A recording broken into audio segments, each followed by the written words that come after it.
Scams, we all know about them. They come in many shapes and sizes, and now scammers are getting creative with how they get to you, which is why we have Lachelle Yates with the Better Business Bureau here to warn you about some of those less-known scams that you might fall for if you didn't know about them.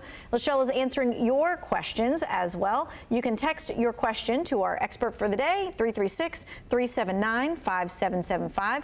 You can get your question answered in real time, but your question is anonymous, so don't worry about asking a question that you're like, should I ask this question? Yes, ask it, and then we'll get the answer for you. All right, let's start, Lachelle, with student loan forgiveness scams, because we know that everybody's going to have to apply. We know that all of this is going to start happening in October, and so that means the scammers are using it.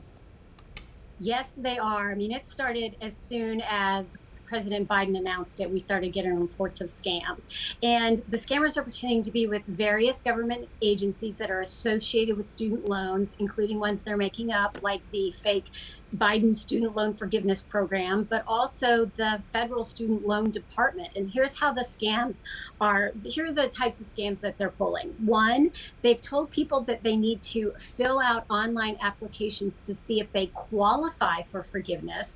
But then, of course, you have to give information like your social security and your bank account number. They're telling people that they need to pay a fee for the free government program. And then they're also requesting that people log into their loan payment portals, and they're then asking people to change their passwords, and then they're getting into people's personal bank accounts. Right. So here's how you can protect yourself. Yeah, that was the scariest one to me. Here's how you can protect yourself. You do need to do your research now yourself, and you need to go to the two government websites, and those are ed.gov and studentaid.gov.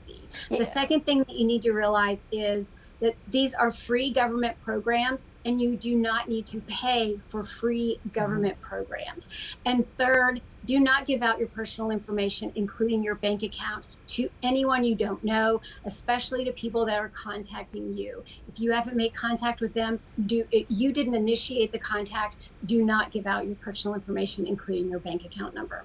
Oh, yeah, that's really big. The whole studentaid.gov, you're going to get all kinds of emails, texts. You might even get phone calls. This is one of those things where, you know, you may not get it as the parent, but your kid's going to get it, and they're going to be like, oh, I didn't hear that there was anything going on. So parents, for once again, you get to tell your kids, hey, let me warn you about something, right?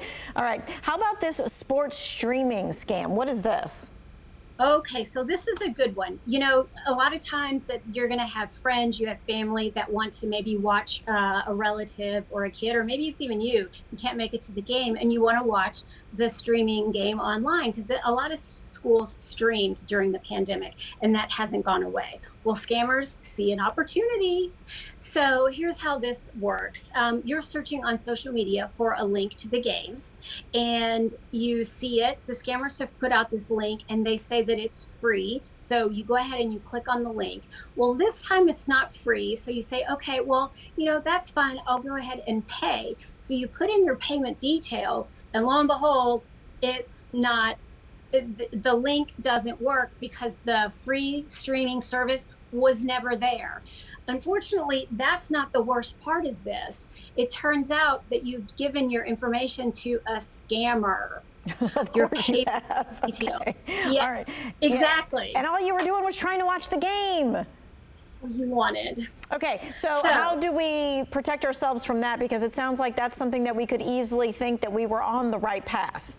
Oh, absolutely. So the best way to do this is to prepare in advance if you can, and actually call the school or go on the school's website and see if you can find out if they actually stream the games. If you can't do that, then research the website that you find that supposedly has this free live streaming game. One of the best ways to do that is to look for the accredited business seal. It's the sign of a better business. Or you can go to bbb.org and look up the website and look at the business profile that we have for it. And the other very best way you can protect yourself is if you are going to put in payment information, use your credit card, not your debit card. So if there's a problem, you can dispute the charge. And you have so much more protection if you use your credit card if there is a problem than if you use your debit card. All right, let's take a little pause right there, because I know a lot of folks at home are saying, she's telling me to use my credit card, but I'm going to use my debit card as a credit card. It does not matter. A debit card is a debit card is a debit card, and it does not offer the same protections. The money is taken right out of your account.